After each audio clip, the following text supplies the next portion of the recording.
అనుకూలంగా ఉన్న అంశం ఇది. కాంగ్రెస్ ఒక స్థానంలో లీడ్లో ఉంది, కానీ ఓట్ షేర్ని మాత్రం కాంగ్రెస్ ఢిల్లీలో గతంతో పోల్చుకుంటే భారీగా పెంచుకుంది. గతంతో పోల్చుకుంటే ఈసారి డబుల్ అయింది కాంగ్రెస్ ఓట్ షేర్. ఈ ఎన్నికల్లో కాంగ్రెస్ ఓట్ షేర్ ఏకంగా 7% పెరిగింది. గత ఎన్నికల్లో దగ్గరగా 4% మాత్రమే ఓట్ షేర్ను సాధించిన కాంగ్రెస్ ఈసారి ఓట్ షేర్ రెట్టింపైంది. రెట్టింపైన ఉత్సాహంలోనే కాంగ్రెస్ సరిపెట్టుకోవాల్సిన అవసరం ఉంటుందా, లేదంటే వ్యూహాలు ఫలించలేదు అని కాంగ్రెస్ అంతర్మదనం చేసుకోవాల్సిన అవసరం ఉంటుందా? కానీ ఏదేమైనప్పటికీ కాంగ్రెస్ ఓట్ షేర్ ఇక్కడ పెరిగింది. ఒకవేళ కాంగ్రెస్ ఆమ్ ఆద్మీ పార్టీ రెండు వ్యూహాత్మకంగా ఈగోస్తో ముందుకు కాకుండా వ్యూహాత్మకంగా ముందుకు వెళ్ళుంటే వేరే విధంగా ఉండేది. ఒకసారి పుష్పలీల గారితో మాట్లాడదాం. పుష్పలీల గారు, ఓట్ షేర్ని రెట్టింపు చేసుకున్నారు అనే సంతోషపడతారా, లేకపోతే ఈగోస్తో వెళ్ళామే అయ్యో అని బాధపడతారా? లేదు, ఒకటి మీరు అన్నట్టు అది సంతోషమే. ఇంత పోటీలో కూడా మేము అంత ఓటు పర్సంటేజ్ జనాలు మాకు ఆశీర్వదించారంటే మాకు సంతోషమే. అయినప్పటికీ మీరు అన్నట్టుగా ఈ మోదీని గెలిపించడంలో నిజంగా కూడా మేము కొద్దిసార్లు తప్పిదం జరిగిందని అనుకుంటున్నాము. ఇద్దరు కలిసి ఉంటుంటే చాలా బాగుండేది. ఆ పక్కన అది జరగకపోవడం అనేది కూడా కొంచెం మైనస్ గానే భావిస్తున్నాను. ఎందుకంటే కాంగ్రెస్ పార్టీ నిజంగా కూడా ఎక్కడైనా కూడా భారతదేశ ప్రజలందరూ కూడా రాహుల్ గాంధీ నాయకత్వాన్ని ఎప్పుడైతే పాదయాత్ర చేశారో అందరూ కూడా ఆశీర్వదించారు. ఈరోజు ఢిల్లీ రాజకీయాలు అప్పుడు ఇప్పుడు అభివృద్ధి అనేది ఏదైనా చేసిందంటే అది ఢిల్లీకి ఐకాన్గా ఉన్న కాంగ్రెస్ పార్టీ ద్వారానే జరిగింది. అయినా కూడా ఏం చేస్తాం, జనాలని మిస్మరైజ్ చేయడంలో మోదీ మాయ జనాలు పడుతున్నారు. ఈ మాయ దేశానికి ఎక్కడ నాశనం చేస్తుందని నా భయం. కాదు అంటే కోట్లాది మందిని మాయ చేసేయడానికి అవకాశం ఉంటుంది. ఒకవేళ బీజేపీ గెలిస్తే ఈవీఎంలను మేనేజ్ చేశారు, ప్రజల మనసులను మాయ చేశారు. ఏమండి వినండి, 9 గంటల వరకు కూడా ఈవీఎంలు తెరుచుకోలేదంటే ఇంతవరకు ఎప్పుడైనా జరిగిందా? 9:30 వరకు కూడా ఈవీఎంలు తీసుకోలేదు, ఇంతవరకు కూడా లేదు. 70 స్థానాలకు ఎన్నికలకు సంబంధించి ఈ రకంగా ఎలక్షన్ కమిషన్ నిర్వహించడం అనేది ఎప్పుడన్నా జరిగిందా? మనకు ఇక్కడ ఏదో అనుమానాలు. మనకు అసలు ఈవీఎంలు వద్దు అని చెప్పి సుప్రీంకోర్టులో మేము పిల్లి ఒకసారి తాడు శ్రీనివాస్ గారితో మాట్లాడారు. మళ్ళీ మీరు ఈవీఎం దగ్గరకు వస్తున్నారు. తాడు శ్రీనివాస్ గారు, ఈవీఎంలు లేకుండా బ్యాలెట్ వెళ్తే మోదీ అసలు బయటపడుతుంది. అసలు దాన్ని అంగీకరించడం లేదు కదా శ్రీనివాస్ గారు. ఓకే, నేను I can understand today's situation of my అంటే చాలా నేను గౌరవంగా చూసే మా ఎక్స్ మినిస్టర్ పుష్పలీల గారిని. సో డెఫినెట్లీ వన్స్ అగైన్ తిట్ల పురాణమే బీజేపీ మీద చేసి గెలుద్దాం అనుకుని అనుకుంది. మళ్ళీ మీరు ఇక్కడ కూడా స్పోర్ట్స్ పర్సన్ లాగానే మాట్లాడుతూ ఉన్నారు. నేనేమంటున్నా అంటే క్లియర్ గా మీరు రాహుల్ గాంధీ గారు యమునా నది దగ్గరికి పోయి వాటర్ చూపించడం కానీ, ఆ ట్రాఫిక్ కంజెషన్ కానీ, పొల్యూషన్ మీద కానీ, అనేక రకమైనటువంటి అడ్మినిస్ట్రేటివ్ ల్యాబ్స్ మీద రాహుల్ గాంధీ గారు చాలా స్పష్టంగా ప్రసంగాలు ఇచ్చినారు ఆప్ మీద. కానీ మీరేమో ఆప్ ని వెనకేసుకొస్తా ఉన్నారు. సరే, అది ఆ సిచ్యువేషన్ ఏంటో నాకు తెలియదు. నేనేమంటున్నానంటే ఒక్క నిమిషం విత్ డ్యూ రెస్పెక్ట్ 1 minute నేను విత్ డ్యూ రెస్పెక్ట్ ఒక్క నిమిషం ఓకే. ఇప్పుడు మీరు ప్రసంగించిన దాంట్లో బీజేపీని తిట్టడం తప్ప నాకు వేరే ఏం కనిపించలే.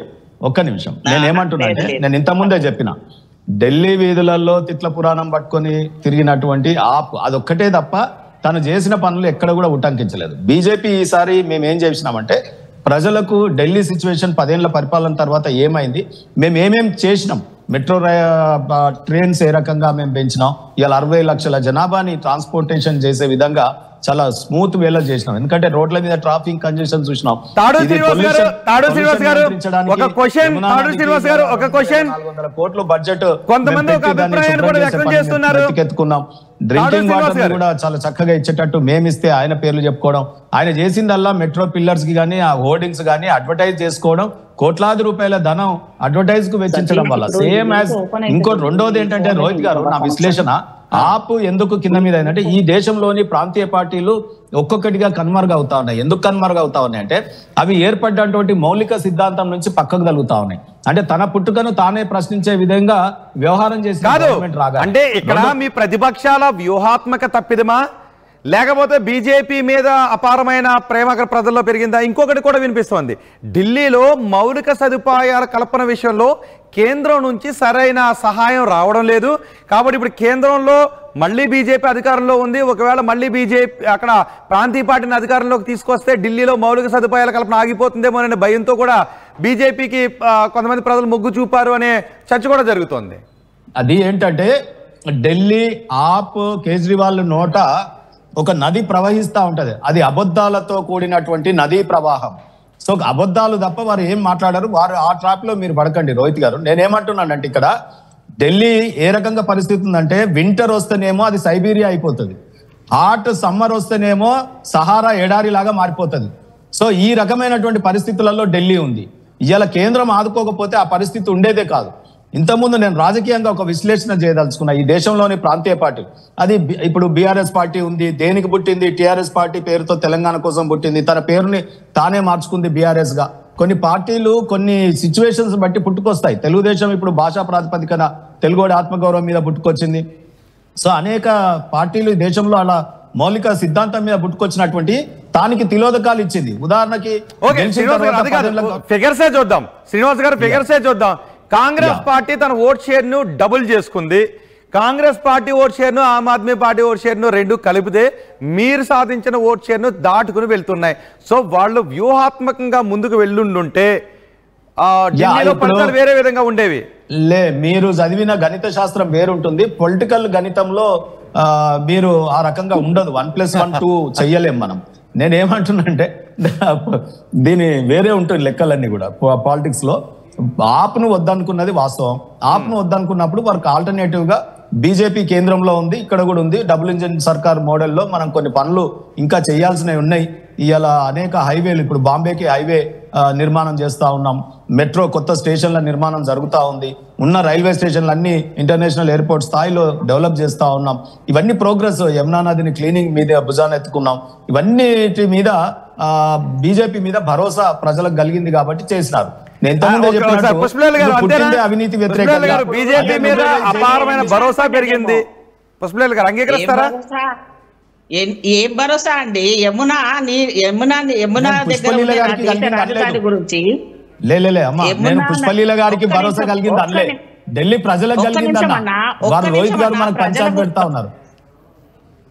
కాదు యమునా నది ఢిల్లీలోనే ఉంది. దేశ ప్రధానమంత్రికి ఇన్ని రోజులు కాక కనపడక కళ్ళు కనపడక అక్కడ రాహుల్ గాంధీ గారికి ఎలక్షన్ లోనే కనపడ్డా అనే అన్న ఒక్క నిమిషం ఆగే, అదేదో విషయం కలిపింది. ఒక ప్రధానమంత్రి ఆ లెవెల్లో మాట్లాడారు. ప్రధానమంత్రికి అన్ని కూడా సమానమే అక్కడ, కానీ అక్కడ ఆ పార్టీ ఉంది కాబట్టి దానికి ఎక్కడ క్రెడిబిలిటీ వస్తుంది అన్న ఉద్దేశంతో ఆ పార్టీని అసలు అక్కడ ఉండే డెవలప్మెంట్ మౌలిక సదుపాయాలకు కానీ ఎక్కడ ఫండ్ కేటాయించలేదు.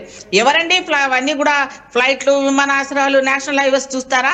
మౌలికమైన సదుపాయాలు పేదవారికి ఏం కావాలన్నది ఎన్నడైనా మోదీ పట్టించుకున్నాడా? అక్కడ పట్టించుకోరు, అది స్టేట్ గవర్నమెంట్ చేస్తుంది. పట్టించుకున్నాడా? ఎలక్షన్ సంబంధించి పడేపించాడండి ఆయన. ఆయన గురించి మాట్లాడతారేంటండి? ప్రజలను ఎంత మోసం చేస్తున్నారు. మోదీకి ఎప్పుడు కూడా అధికారం ఇచ్చండి బాబు, ఏమన్నా బిగ్ బ్రేకింగ్ మనకు అందుతోంది. గతంతో పోలిస్తే కాంగ్రెస్ ఓట్ షేర్ రెట్టింపు కావడమే కాదు, కేజ్రీవాల్ లీడ్ లోకి వచ్చారు. కేజ్రీవాల్ బీజేపీ అభ్యర్థి పరమేశ్వరం పై 254 ఓట్ల లీడ్ లో కేజ్రీవాల్ ఉన్నారు. ఇంతవరకు కేజ్రీవాల్ వెనుకబడుతూ వచ్చారు. పాపులర్ ఓట్ లెక్కింపులో కేజ్రీవాల్ ఆధిక్యతను కొనసాగిస్తున్నారు. కేజ్రీవాల్ పోస్టల్ బ్యాలెట్ విషయంలో మాత్రం వెనుకబడి ఉన్నారు. న్యూఢిల్లీలో కేజ్రీవాల్ చెమటోడ్చాల్సి వస్తోంది. గట్టిగా ఆయన చీపురును పట్టుకొని గట్టిగా తుడవాల్సి వస్తోంది. కేజ్రీవాల్ చాలా కష్టపడాల్సి వస్తోంది. ఈసారి చీపురికి అందలేదు, ప్రజల నాడి దొరకలేదు. చీపురు అక్కడ ప్రజల ఆకాంక్షలను తీర్చడంలో వెనుకబడి ఉందని అనుకున్నారు. ఇప్పుడు కేజ్రీవాల్ చాలా గట్టిగా ఓడ్చాల్సి వస్తోంది. కేవలం 300 ఓట్ల ఆధిక్యంలో మాత్రమే కేజ్రీవాల్ ఉన్నారు. కల్కాజీలో ముఖ్యమంత్రి అతిషి, ఢిల్లీ ముఖ్యమంత్రి అతిషి 1300 ఓట్ల వెనుకంజలో ఉన్నారు.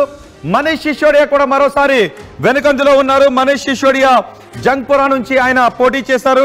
గతంలో పత్పర్గంజ్ నుంచి పోటీ చేసిన మనీష్ సిసోడియా ఈసారి జంగ్పురా నుంచి పోటీ చేశారు. వ్యూహంలో భాగంగా జంగ్పురా నుంచి పోటీ చేశారు. అక్కడ గతంలో 2 సార్లు గెలిచిన ప్రవీణ్ కుమార్ కాదని మనీష్ సిసోడియా ఈసారి పోటీ చేశారు. కానీ మనీష్ సిసోడియా అక్కడి నుంచి కూడా వెనుకంజలో ఉన్నారు. సో ఆమ్ ఆద్మీ పార్టీ ముఖ్య నేతలంతా కూడా ఇప్పుడు వెనుకంజలో ఉన్నారు. ఢిల్లీ మాజీ ముఖ్యమంత్రి అరవింద్ కేజ్రీవాల్ మాత్రం 300 ఓట్ల ఆధిక్యంలో ఇప్పుడు కనబరుస్తున్నారు. చాలా కష్టపడాల్సిన పరిస్థితే కష్టపడాల్సిన పరిస్థితి కనిపిస్తుంది. ఎస్, పుష్పలీల గారు, తాడు శ్రీనివాస్ కూడా మనకి అందుబాటులో ఉన్నారు.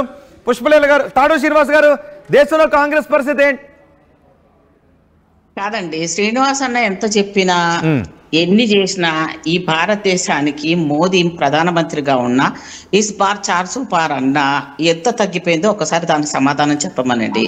మోదీ మోదీ మోదీ అని బీజేపీని మొత్తం సత్యనాశ చేసేసి ఎలక్షన్ అమిత్ షా మోదీ వచ్చిన తర్వాత ఏ రకంగా నిర్వహిస్తున్నారు, గెలిచిన వాళ్ళని మా కాంగ్రెస్ పార్టీ నుంచి ఇతర రాష్ట్రాల్లో ఇలా కొనుక్కున్నారు.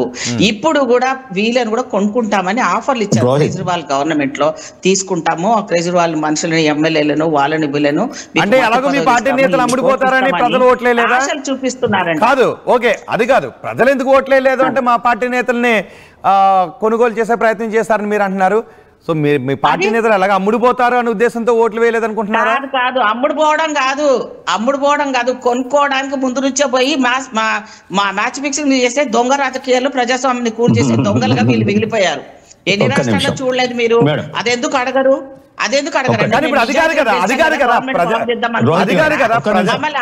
కొనుక్కున్న అమిత్ షా లాంటి వాళ్ళు ఈ రోజు పార్లమెంట్ లో అంబేద్కర్ గురించి అవమానపరిచి